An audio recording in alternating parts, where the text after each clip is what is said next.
At the beginning of the semester, we talked about the absolute value of x, and we wrote it as a piecewise defined function. We said it's either equal to x or the opposite of x. So it's either equal to what's in the inside or the opposite of what's in the inside. And we said this was the case if x was greater than or equal to 0, and we had the opposite of x if x was less than 0. Let's carry that logic a step further. Suppose we have absolute value of x minus 3. Okay? So I could rewrite that as a piecewise defined function as x minus 3, or the opposite of what's in the absolute value signs. Okay? So what's in the absolute value signs or the opposite of what's in the absolute value signs. And this is if x is greater than or equal to 3, and this is if x is less than 3.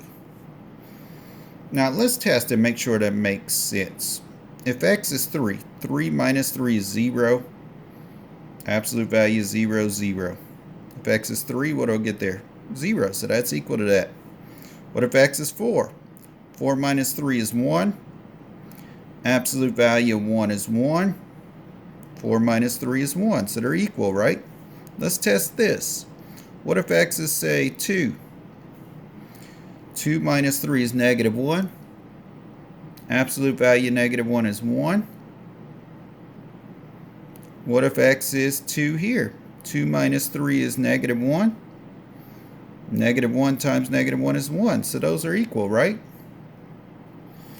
Alright, so how did I determine this so quick? All I did was find the 0 at the inside. Take x minus 3 and set it equal to 0 and solve. X was equal to 3. That's how I found this break-off point, if you will. Alright, let's say we have x minus 8 in absolute values, okay? So we're going to say that's equal to whatever's in the absolute value or the opposite of whatever's in the absolute value. Now this is if and if, right? Now let's take x minus 8, find out where it's equal to 0. Let's find out where the inside of this absolute value is going to equal to 0. That happens at 8. So 8 will be my breakoff point. This part's valid if x is greater than or equal to 8. This part's valid if x is less than 8. You can always check yourself by running through values there. Not a problem. Alright, so why did I do all this? I did all this so we can integrate. Suppose we're told to integrate.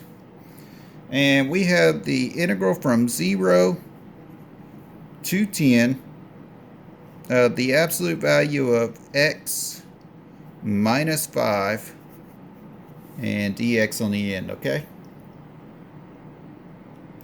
Now, I do not have a rule for evaluating the integral of the absolute value here. So, I got to be creative. Let me be creative and write this absolute value as a piecewise defined function. So maybe over here on the side, I'll say the absolute value of x minus 5 is going to equal to either what's in the inside or the opposite of what's on the inside. Now, that's going to be if, for the first part, x is greater than or equal to 5, and the second part is going to be if x is less than 5. Like this.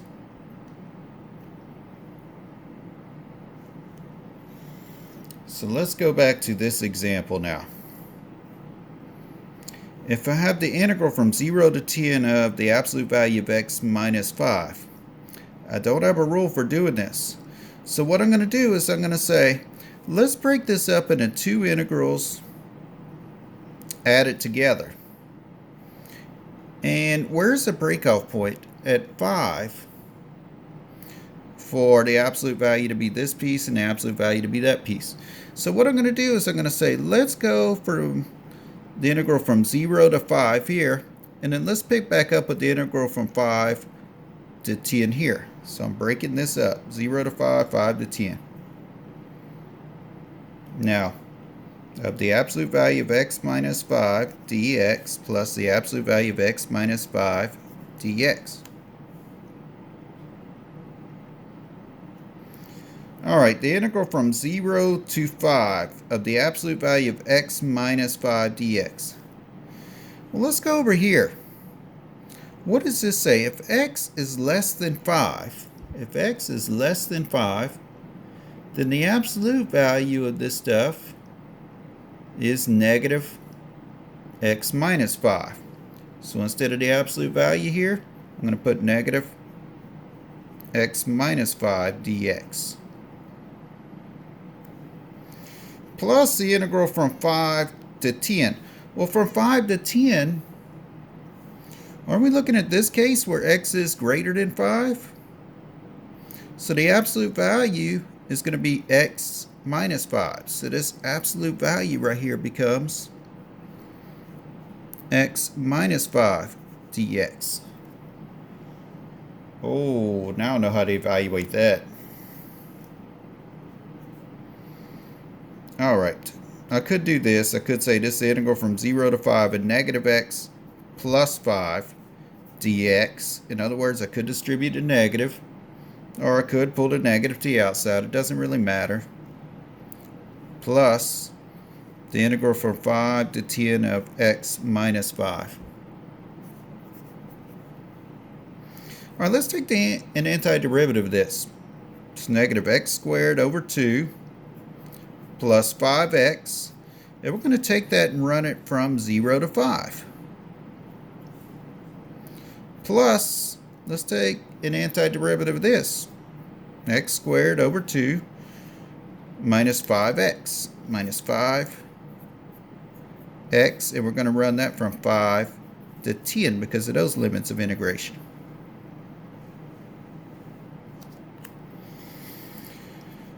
Well, let's sub in 5 here. So we have negative 5 squared, negative 5 squared over 2 plus 5 times 5 minus, let's evaluate this stuff at 0, negative 0 squared over 2 plus 5 times 0.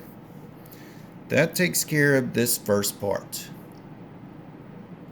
Now let's take care of this second part.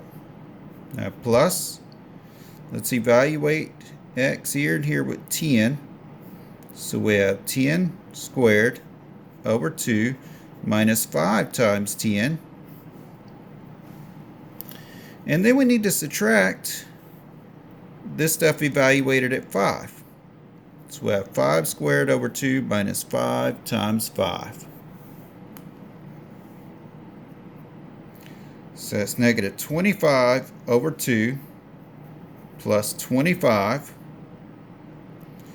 minus, wouldn't all this go to 0 right here?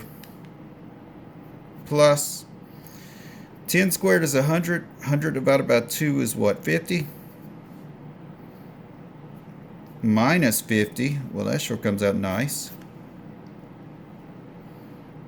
Minus 25 over 2.